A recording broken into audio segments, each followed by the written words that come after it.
성부와 성자와 성령의 이름으로 말씀드립니다. 아멘. 네, 일주일 동안 잘 지내셨습니까? 네. 우리에서 꽃 보셨나요? 꽃 많이 핀 거 보셨어요? 많이? 네. 일주일 사이에 꽃이 활짝 폈는데요. 저는 부활절을 마치고 우리 동료 신부님들과 함께 2박 3일의 수련회를 보내고 왔는데요.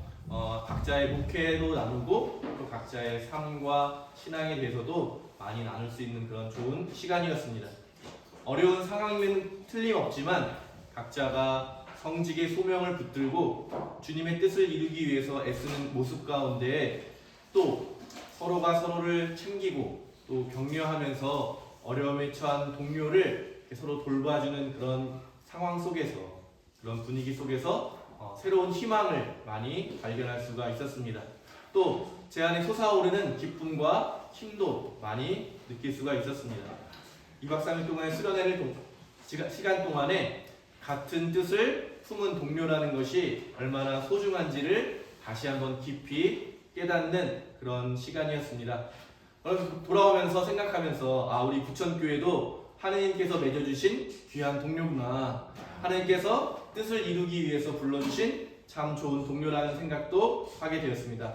우리 옆에 있는 동료에게 축복하면서 인사 한번 나누시죠. 함께여서 행복합니다. 함께여서 감사합니다. 함께여서 참 든든합니다. 네, 함께해서 감사합니다. 네.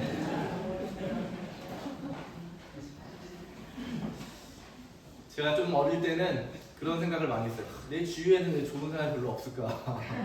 누구 주변에 보면은 참 좋은 사람이 많은데, 근데 예수님의 가르침을 보면은요, 내가 먼저 다른 사람에게 좋은 사람이 되어줘라 이렇게 말씀하시거든요.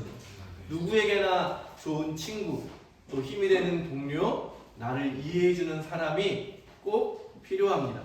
근데 우리가 살아갈 때 그런 분을 만나는 게 참 귀하다고 여기지만 없을 때가 더 많은 것 같습니다. 그래서 오늘 여러분 이 예배 가운데 다짐하시기를 바랍니다. 내가 먼저 내 이웃의 좋은 친구가 되어주자. 아멘. 내가 내 옆에 있는 동료의 힘이 되어주는 그런 동료가 되어주자. 세상 사람들은 잘 모르는, 또 별 관심 없는 한 사람의 귀함을 알고 그 사람의 마음을 헤아려주고 이해해주고 품어주는 그런 사람이 되자.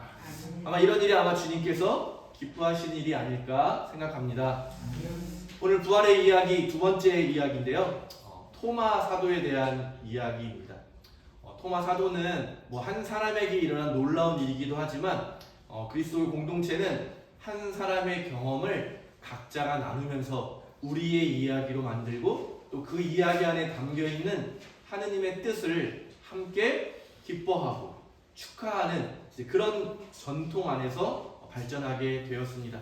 결국 이 토마 사도의 이야기는 오늘 저와 여러분의 이야기이고 우리 모두의 이야기라는 것을 먼저 기억하시면서 오늘 이야기를 조금 더 한번 살펴보고 나누어 보도록 하겠습니다. 오늘 어떤 일이 났죠? 예수님이 돌아가시고 제자들은 두려움에 빠진 거예요. 왜냐하면 예수님이 그런 사형에 처했다는 것은 베드로도 3번이나 부인하는 게 뭐예요? 한 패라는 게 밝혀지면 똑같은 일을 당할 수 있는 가능성이 높은 거죠. 그러니까 언제 유다인들이 자신들을 붙잡아서 또 고발하고 죽일지 모르는 그런 긴급하고 위기가 있는 상황이었던 겁니다. 그러니까 어떻게 했어요? 문을 잠그고 숨어서 함께 모여 있었다는 거죠. 그런데 토마는 그 자리에 없었다고 해요. 여러 가지로 우리가 생각해보고 추측해볼 수 있겠지만 토마는 두려움에 빠져 있는 것이 아니라 어떻게든 해결해보자, 어떻게든 힘을 내보고 방법을 찾아보자. 그러니까 두려워하는 그들하고 논쟁을 할 수 있는 거죠. 지금 우리가 두려워하고 있을 때냐, 오히려 밖으로 나가서 사람들을 만나고 뭔가를 활동을 해야 되지 않을까, 이렇게 생각해 볼 수 있는 거죠. 그러니까 토마는 어떤 사람의 전형이냐면 어떠한 상황에서도 포기하지 않는 사람, 절망적인 상황에서도 자기가 할 수 있는 최선을 다하는 사람, 삶을 살아가면서 적극적으로 자기 주도적으로 살아가는 사람을 이제 모범의 모습을 보여주는, 전형의 모습을 보여주는 거예요. 그러니까 예수님이 돌아가시고 언제 붙잡혀서 죽을지도 모르는 그 상황 가운데서도 그는 숨어 있는 것을 선택하는 대신 그런 그들과 다르게 밖으로 나가서 행동하는 사람으로 우리가 볼 수가 있겠습니다. 그러니 그 토마의 입장에서는 제자들이 얼마나 답답하겠어요. 또 제자들이 볼 때는 토마가 얼마나 무모하겠습니까? 그러니까 이 공동체라고 하는 것, 교회 공동체는 꼭 반드시 하나의 입장으로만 간 적은 별로 없는 거죠. 이렇게 항상 의견이 충돌하고 다른 의견이 공존해 있습니다. 그런데 오늘 이야기 마지막을 보면 그 일들을 하나님이 어떻게 사용하시는가가 우리가 주목해야 되는 부분인 것입니다. 토마는 자기의 힘을 가지고 행동하면서 오히려 제자들을 판단할 때 참 실망스럽다. 예수님을 그렇게밖에 못 믿는가. 그러면서 그는 밖으로 나갔다가 다시 공동체에 돌아오게 됐을 때 도저히 믿을 수 없는 소식을 듣게 되는 거죠. 우리 주님께서 부활하셨다.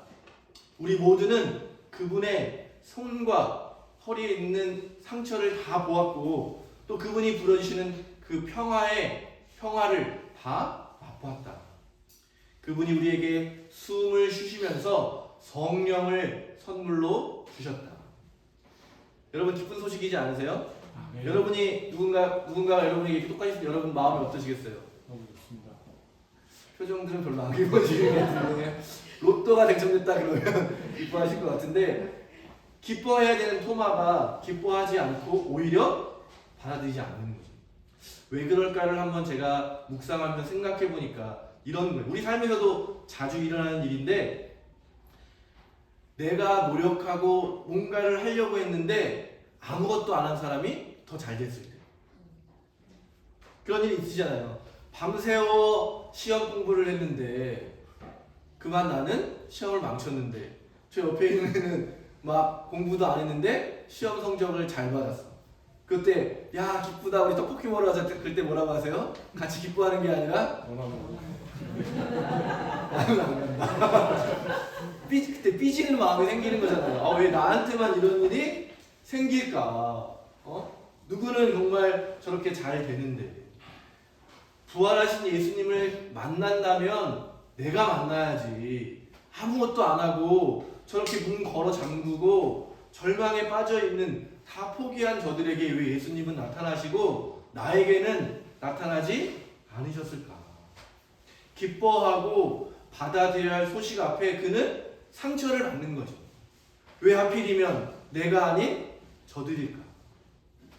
토마가 이 기쁜 소식을 듣고 받아들이지 않는 데에는 이런 마음이 있는 거죠. 그리고 우리에게도 늘 그런 마음이 있는 거죠. 내 뜻대로 상황이 되지 않을 때 하나님을 바라볼 수 있는가? 내가 열심히 노력했는데 성과가 없음에도 불구하고 하나님을 신뢰하면서 하나님이 일하시는 것을 더 의지할 수 있는가? 굉장히 쉬운 일인 것 같고 상식적인 이야기인 것 같지만 늘 그 앞에서 우리는 토마처럼 무너지는 거죠. 왜 내가 아니고 저들입니까?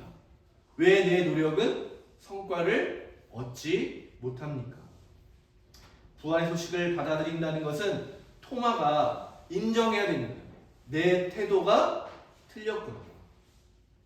내가 비난했던 저들의 태도가 맞았구나. 그러니까 그거를 인정한다는 게 뭐예요? 우리가 늘 이야기하는 것처럼 자기를 부인하는 거죠. 자기가 틀렸다는 걸 인정하는 거예요. 자기가 애쓰고 노력해온 것이 아무런 가치가 없다는 것을 인정한다는 것은 매우 어려운 일인 것입니다. 우리나라에도 옛말에 그런 말 있잖아요. 하늘은 스스로 돕는 자를 돕는다. 세상 사람들은 여전히 사람들의 노력 이런 것들의 가치를 두고 있는 거죠. 그리고 우리도 은연중에 그런 것들에 동의하고 있는 것입니다. 그런데 부활하신 주님은 아무것도 하지 않은 이들에게 나타나심으로 스스로의 노력보다 자기가 가지고 있는 힘과 능력보다 더 중요한 것이 무엇인지를 제자들에게 또 오늘 우리에게 분명하게 보여주고 계시는 것입니다. 우리의 힘과 능력이 아닌 하느님의 힘과 능력이 더 중요하다. 내 노력의 성과보다는 값없이 주어지는 하느님의 은총이야말로 참된 것이다. 그러면서 토마는 뭐라고 이야기합니까? 그럼 나는 결코 그런 말에 동의할 수가 없다. 우리가 노력하지 않는다면 어떻게 성과를 얻을 수 있겠는가? 우리가 하나님만 바라보고 있어서 세상이 어떻게 변화될 수 있겠는가?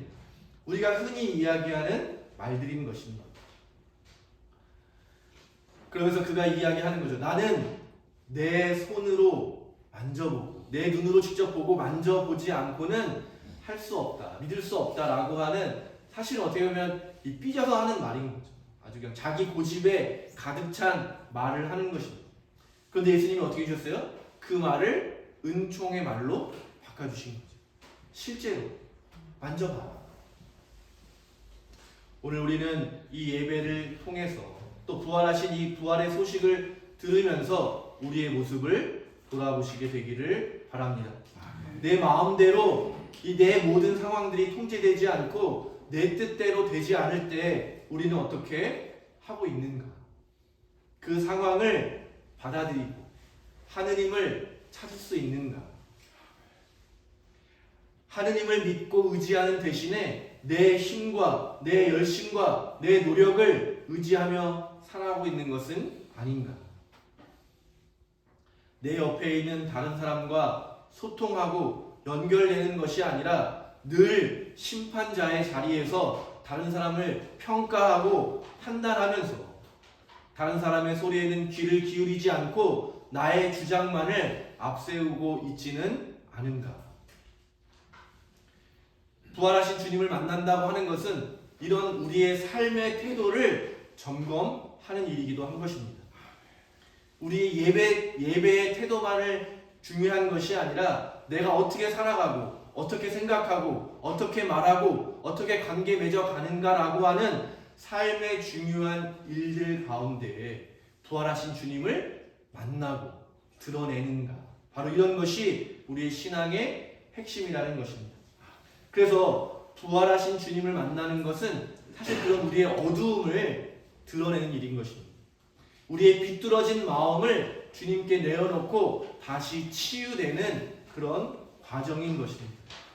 우리의 연약함이 다시 드러나게 되었을 때 창피하고 부끄럽고 숨고 싶지만 주님의 은총으로 용서받고 주님의 능력을 체험하면서 새로운 사람으로 거듭나는 일, 이것이 바로 부활하신 주님을 만나는 일입니다. 아멘. 안 그래도 연약한 공동체, 두려움에 빠져있는 공동체 안에 토마가 돌아와서 돌멩이를 던진 거죠. 서로가 아주 어떻게 해결할 수 없는 문제를 그 가운데 던집니다. 왜냐하면 토마가 그럼 나에게 보여줘라라고 했을 때 제자들이 할 수 있는 게 뭐예요? 부활하신 주님을 보여줄 수가 없잖아요. 분명히 자신들은 경험했지만 토마에게 부활을 경험할 수 있게 하는 능력은 자신들에게 없었습니다. 또 그들이 분명히 경험한 거지만 지난주에 제가 말씀드렸던 것처럼 부활을 말로 어떻게 설명할 수 있겠어요? 과학적으로, 상식적으로, 철학적으로 어떤 말로도 그 부활을 설명해서 토마를 설득할 힘도 그 공동체에는 없었던 것입니다. 그러나 그들이 할 수 있는 일은 무엇이에요? 자기들이 경험했던 하느님의 은총, 자기들이 대단해서, 자기들이 기도를 열심히 해서 대단한 능력이 있어서 믿음이 있어서 경험한 게 아니잖아요. 다 포기하고 가장 바닥에 있을 때 아무것도 할 수 없음을 고백했을 그때에 오히려 하느님의 은총이 그들에게 드러났던 것처럼 이 토마에게도 하느님의 은총으로 다시 한번 그 부활이 경험되지 기도할 수밖에 없는 상황이었다는 거죠. 또 예수님께서 제자들에게 성령을 부어주시면서 뭐라고 말했어요? 서로 용서해라, 그렇게 말씀하셨잖아요. 그러니까 그 토마를, 자기들하고 처음부터 생각이 달랐고 이제 와서 문제를 막 일으키는 토마를 쫓아내거나 배척하지 않고 예수님의 말씀을 기억하면서 그를 끝까지 용서하면서 그 공동체 안에 머물게 하는 일. 그들이 할 수 있는 이 두 가지였다고 생각이 듭니다. 하느님의 은총을 구하는 일, 끝까지 용서하는 용서의 길을 가는 것. 그리고 시간이 흐른 거죠. 그 시간이 여러분 어떻겠어요? 얼마나 불편하고 서로가 서로에 대한 불신이 계속해서 넘쳐났겠습니까? 그런데 예수님이 다시 나타나시잖아요. 무슨 말이에요? 하느님의 은총이 다시 그들에게 임하게 되죠. 혼란에 빠져있고 갈등하고 미워하고 힘들어하던 공동체는 다시 온전한 공동체로 회복되게 됩니다. 토마가 그 공동체에 돌아오지 않았다면, 또 돌아온 토마를 그 공동체가 받아들이지 못했다면 그 공동체는 온전할 수 없었던 것이죠. 수없이 넘어지기를 반복하고 실패하고 정말 그런 과정을 거치면서 걸음마를 배워가는 어린 아이를 끝까지 어떻게 해요? 부모님이 넘어졌다고 틀렸다 화내거나 어떻게 막 하려고 하지 않잖아요. 왜냐하면 기다려줘야 되니까. 실패를 경험하면서 결국 자기 두 발로 일어서고 한 걸음 한 걸음 걷다 보면 이제 뛰어다니고 자유롭게 움직일 수 있다는 것을 우리는 알기 때문에 그때까지 참아주고 격려하고 작은 몸짓 하나에도 기뻐해 주는 것. 그것이 바로 예수님의 가르침을 받아들이고 부활하신 주님을 경험한 제자 공동체, 곧 교회에서 날마다 일어나야 할 일이라고 믿습니다. 우리 부천교회가 교회를 이루어가면서 반드시 이루어져야 될 일이라고 생각이 듭니다. 성숙하지 못한 사람이 성숙해질 때까지 그것을 지켜주는 공동체, 믿음이 없는 사람이 믿음을 가질 때까지 서로 동행해주는 공동체, 문제가 있더라도 끊임없이 참고 견디면서 하느님의 은총을 구하는 공동체, 우리 부천교회가 그런 믿음의 공동체가 되기를 바랍니다. 그 가운데 우리 모두가 주님을 닮아가고 성숙해지고 믿음을 가질 수 있게 되기를 간절히 바랍니다. 제자들이 토마를 위해서 기도했을 때, 또 제자들이 토마와 함께 머물고 있을 때 하느님의 사랑이 드러났습니다. 정말 억지로 뱉었던 토마의 말이 예수님의 입에서 다시 똑같이 반복이 됩니다. 토마의 고집이 은총의 언어로 변화됩니다. 한 사람의 연약함이 모든 공동체의 기쁨으로 변화되는 것이죠. 그러면서 자신이 했던 터무니없는 말에 대한 예수님의 반복을 듣고 토마가 이제 주님께 고백합니다. 나의 주님, 나의 하느님. 우리도 함께 한번 입술을 열고 한번 고백해 볼까요? 나의 주님, 나의 하느님. 아멘. 주님이라고 하는 이 고백에 어떤 의미가 있습니까? 내가 내 멋대로 살지 않겠다는 거예요. 주인이신 주님의 뜻대로 이제는 살아가 보겠습니다. 열정을 가지고 자기 중심적이며 적극적으로 살아가는 토마가 이제 뭐라고 고백하는 겁니다. 나는 이제 주님의 종입니다. 주님의 뜻대로 살아가겠습니다. 내 뜻이 아닌 주님의 뜻을 이루며 살아가겠습니다. 제 멋대로 살아가던 제가 이제는 주님의 말씀을 붙들고 말씀대로 살아가는 사람이 되고 싶습니다. 내 힘과 능력을 의지하며 살아가던 제가 하느님의 힘과 능력을 바라는 기도의 사람이 되겠습니다. 다른 사람을 쉽게 평가하고 판단하며 살아가던 제가 이제는 그 자리에서 내려와서 주님께서 보여주셨던 그 섬김의 자리에 서서 다른 사람들을 섬기고 세워주며 축복해주는 사랑의 사람으로 살아가겠습니다. 보지 않고는 믿을 수 없었던 제가 보지 않고 믿을 때 누릴 수 있는 그 복을 전하는 복음의 사도가 되겠습니다. 주님, 나의 주님이신 그 주님의 모습을 닮아가며 살아가고 싶습니다. 여전히 저는 이런 일들을 할 수 없는 비천한 존재이지만 나의 하느님이시여 저를 도와 주옵소서. 이 토마의 짧은 고백 안에 담겨 있는 거고 더 큰, 더 긴, 더 깊은 의미들이 그 짧은 고백 안에 담겨 있을 것입니다. 그리고 이 고백이야말로 날마다 우리가 기도의 자리에서 주님을 만나면서 경험해야 될 일들이라고 믿습니다. 주님, 내 뜻을 이루어주세요 라고 고백하는 대신에 주님의 뜻은 무엇입니까? 묻는 기도가 되어야 할 것입니다. 주님, 내 마음대로 되지 않은 이것이 속상합니다 라고 하는 그런 속 좁은 마음에서 하느님의 뜻이 이루어지기 위해서라면 내가 더 낮아지겠습니다. 내가 더 포기하겠습니다.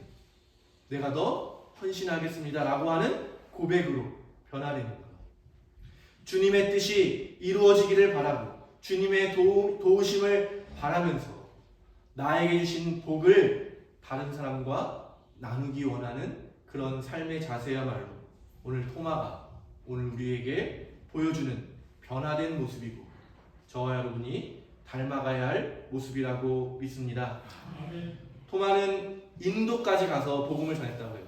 그리고 인도에서 순교했다고 하는데요. 생각해서 인도 가보신 분 계세요? 인도? 지금도 가려면 얼마나 걸리지? 굉장히 멀잖아요. 그리고 인도도 굉장히 큰 나라이기도 하고 그 당시에 정말 그 인도까지 가려면 정말 걸어서 배를 타고 정말 수많은 것들을 다 통과해야 되는데 보통이라면 그냥 멈췄을 수 있었을 텐데 토마는 인도까지 간 거죠.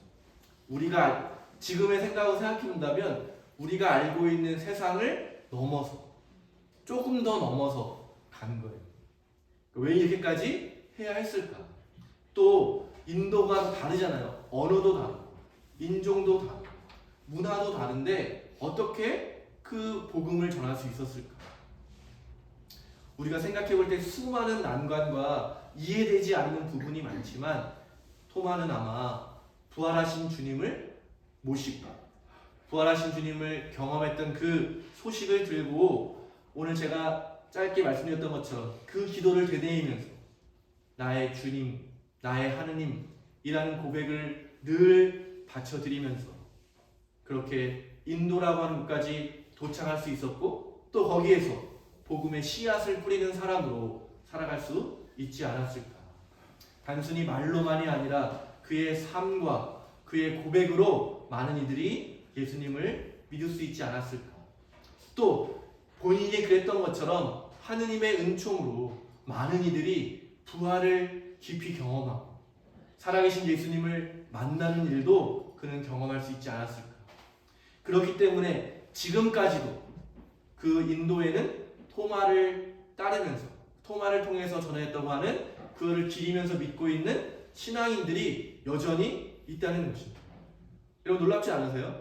한 사람의 변화가 한 사람의 헌신이 대륙을 건너서 인종과 언어와 문화를 건너서 그 긴 2000년이 넘는 시간 동안 복음을 생명력 있게 하고 있다는 것. 지금도 여전히 부활하신 주님을 고백하는 공동체로 남아있다는 것. 바꿔 말하면 무엇이겠습니까? 고집 세고 남의 말 잘 듣지 않고 또 아무런 별 볼 일 없는 사람인 저와 여러분이 오늘 부활하신 주님을 만나게 된다면 토마처럼 그런 고백을 하면서 살아간다면 우리가 정말 어렵다고 느껴지는 모든 난관들은 충분히 극복될 수 있지 않을까. 복음의 소식은 우리를 통해서 정말 땅끝까지 전해질 수 있지 않을까. 그것을 토마 사도는 오늘 우리에게 증언하고 있다고 믿습니다. 참 복음을 전하는 일이 어려운 일인 것 같습니다. 가족들, 친구들, 이웃들, 또 알지 못하는 그 누군가에게 복음을 전한다고 하는 것은 참으로 어려운 일입니다. 그러나 오늘 토마 사도가 보여준 것처럼 내 고집이 꺾이고 내 자아가 죽게 되고 그 안에 부활하신 예수 그리스도가 살아계실 때입니다. 그때 우리의 힘으로는 할 수 없지만 주님의 은총으로 복음이 증거되고 복음의 능력이 우리의 삶에서도 나타나게 될 줄로 믿습니다. 토마가 억지로 했던 그 말, 정말 그런 일이 일어난다면 가능하지 않겠습니까? 라고 하는 그런 변화들도, 그런 놀라운 기적들도 우리도 경험할 수 있게 될 줄로 믿습니다. 사랑하는 교회 여러분, 부활하신 주님을 만나시기 바랍니다. 그분의 손을 꼭 붙드시고 그분이 비춰주시는 빛으로 우리의 어둠을 몰아내시기를 바랍니다. 그리고 오늘 토마 사도가 고백했던 것처럼 그렇게 나의 삶의 진정한 주인이 누구인지를 알아보고 내가 어떻게 살아가야 되는지를 다시 한번 알아차리는 그런 여러분이 되시기를 바랍니다. 나의 주님, 나의 하느님이라는 고백 안에 담겨있는 그 신앙의 능력들, 부활의 경험들, 사랑의 샘물, 그 밖에 여러 가지로 표현될 수 있는 그 많은 것들을 여러분 경험하시고 고백하시며 살아가시게 되기를 바랍니다.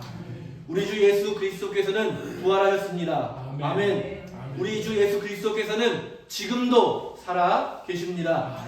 우리 주님은 지금 이 자리에 저와 여러분과 함께 하십니다. 할렐루야. 아멘. 성부와 성자와 성령의 이름으로 말씀드렸습니다. 아멘.